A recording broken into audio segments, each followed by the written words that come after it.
So three Jewish mothers meet in the park, and they're sitting and talking, and after a while, one gets up and says, Oy vey. And then the second one gets up and says, Oy vey. And the third one says, I thought we're not talking about our kids today. You know, one of the greatest highs of our lives, and one of the greatest lows of our life, is raising our children. You know what they say? You're only as happy as your least happy child. So when I once saw this 6 great advice for parenting. Number 1, you spend the first 2 years of your life teaching them to walk and talk, and then you spend the next 16 telling them to sit down and shut up. So these are principles of life. Number 2, grandchildren are God's reward for not killing your own children. 3, mothers of teens now know why some animals eat their young. Number 4, children still seldom misquote you. In fact, they usually repeat word for word what you shouldn't have said. 5, and the last one, the main purpose of holding children parties is to remind yourself that there are children more awful than your own. Okay, so it's all a little bit of humor, some of it is a little bit true. So to us who are raising children, and it's a challenge to raise our children, we shouldn't feel so bad. Because God had the same challenge. You know, who was the first of creation? Adam and Eve. When Adam and Eve came into the world, God said, listen, you guys can do whatever you want, but one thing I ask you is don't eat from that tree. And what's the first thing Adam and Eve did? They ran away and ate from the tree. And when God confronted them, they blamed each other. Doesn't that sound familiar? We tell our kids not to do something and they do it. Guaranteed you want them to do it, just tell them not to do it. And then when you ask them why, they blame everyone else. As I mentioned before, one of the greatest challenges and also one of the greatest blessings is raising our children. We turn to the Torah for advice on everything. I know there's millions of books, thousands of books, hundreds of thousands of books written on parenting and relationships. What does the Torah have to say about it? So I saw a beautiful insight that's connected this week's Torah portion that teaches us 4 lessons in parenting. In this week's Torah portion, it talks about the building of the tabernacle, the Mishkan, building the home of God. How were they able to build a home of God? They didn't make a fundraiser and people made pledges over 3 to 5 years. Moses came to the Jewish people based on God's command and asked everyone, please chip in, give you gold, give you silver, give you jewelry.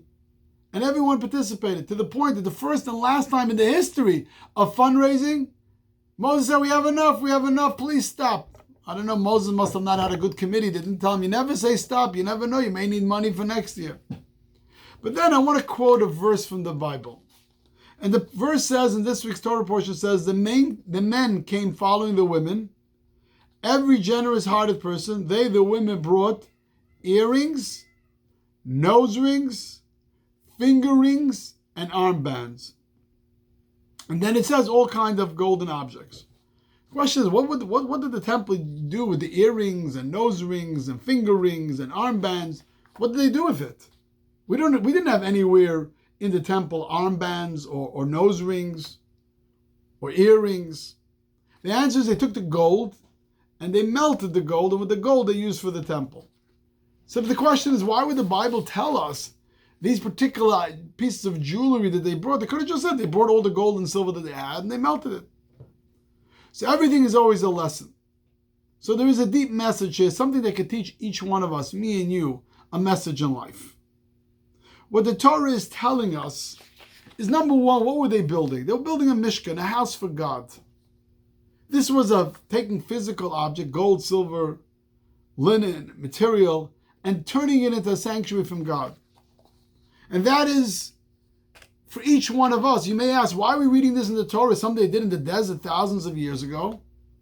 Because, my dear friends, our greatest mission in life is to build our home. That is our greatest mission. That is something that each one of us have to do.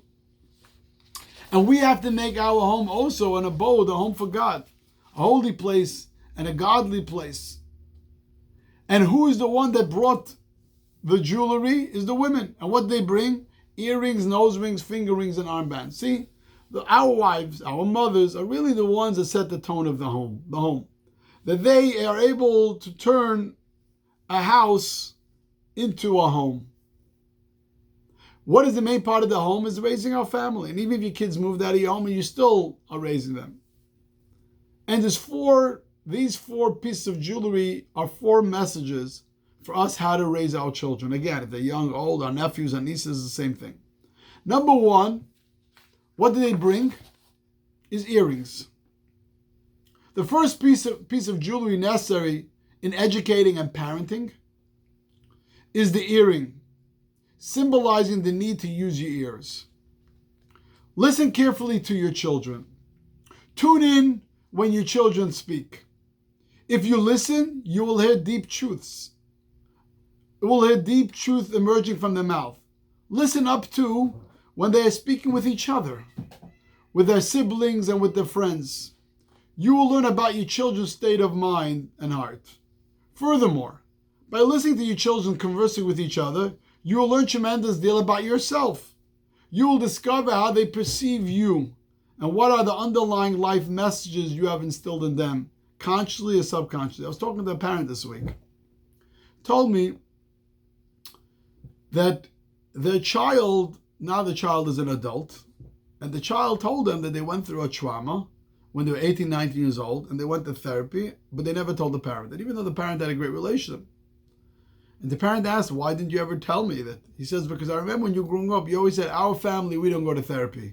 And I know I needed therapy, and I know if I'm going to tell you, you may respond that way. So when your kids talk, you listen, and you learn a lot about yourself listening to your kids.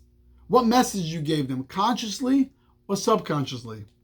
Listening to your children will challenge you to mend your own flaws in yourself and in your marriage, so that your children can observe a good example of how to live their lives on their own. And the way they talk, how you treat your spouse, and how you treat your parent, how you treat them, you learn a lot about who you really are. Also, lend your ear to good, sound parenting advice and guidance. They may teach you things you might have never realized on your own. As a parent, never remove your earrings. You must always keep our ears attentive. The next thing is nose rings. What's a nose? Sometimes you have to have a good smell to see not only what they say, but how they're behaving. Did their moods change? Maybe they're going through a trauma. They may not tell it to you directly because it's very hard for them to talk. You see who their friends are. Are they friends that are going to lift them up or bring them down? That means you need to use your nose, not just to hear directly what they say, but the aura, what's around them. You must sniff out, are they friends who will build your children's character? You have to think about that. Your children may not be able to or wanting to talk to you about it, but you must sniff it out. A good teacher must have a good sense of smell to pick up not only on the revealed, but also on the concealed. Not only on the conscious, but also on the subconscious. The nose ring is vital to the process of creating a home of God in your little world. And the next thing is, the third thing they brought, is the finger rings. What is the finger rings? Observing alone, listening and smelling is not enough. But then, it's not insufficient to raise a healthy and secure, happy, wholesome, God-fearing mensch, Jew, and person. Now you need to be able to use your finger. Use your finger to give guidance and direction. Point your children on the right paths in life. With your finger, you must point out right from wrong, noble from crude, holy from profane, moral from immoral, good from bad, pure from filthy, true from false. Also point out things for your child. Clarify things. Explain things. Give them insights on life.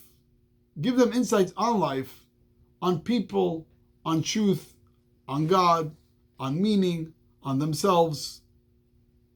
Don't simply give orders. Rather, use your finger to show them the right way. Let them understand it and internalize it. And the last thing is armband. What is armband? Finally, we must bring forth the armband to create a divine home. We must cultivate our arms in order to raise good children and mold successful students. The arm represents strength and power. A parent must lead, not be a victim to their children. A parent must be proactive, not reactive. Don't just step into the life after the problem.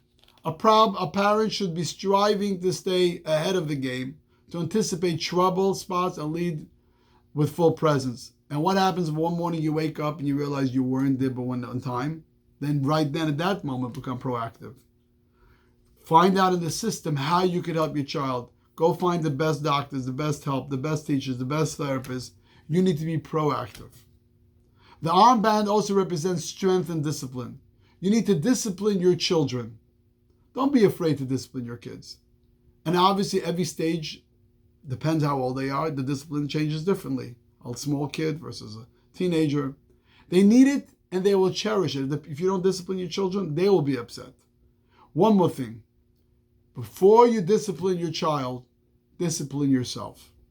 Children respond to the example that the adults around them set. If you are lazy and you can't get your life under control, what do you expect from your child? If you eat like a hog, you expect them to have manners? If you lie when you come to Disneyland and say, oh, my child is under 5 to get him for cheaper, you expect your child not to lie? If you want to have Friday night dinners in your house, but you make exceptions and you don't have it, so what do you expect when they want to go out? My dear friends, these are the 4 steps in education. The earrings is we always be listening to our children. The nose ring is to always, not only enough to listen, but we got to smell things out. The finger ring is not enough just to listen, but we need to point out and teach them through education and love, not through lectures and putting them down.